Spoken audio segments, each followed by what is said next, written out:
pertimbangan hukum Mahkamah juga mengakui bahwa norma-norma tentang pilkada di Aceh adalah sebagaimana tertuang di dalam Undang-Undang Pemerintahan Aceh dan juga tertuang di dalam Kanun Nomor 12 Tahun 2006 tentang Pemilihan Gubernur, Bupati dan Wakil Gubernur.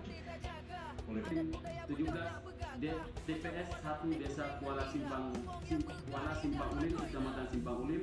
18 Kecamatan Simpang Ulim. 23 TPS 1 Desa Pelalu, Kecamatan Simpang Ulim. 20 Kecamatan Perlak. 35 TPS 1 Desa Alukumba, Kecamatan Rantau Selamat. 36 TPS 2 Desa Alukau, Kecamatan Laut. Terima kasih. Terima kasih. Pemohon nomor 16, silakan.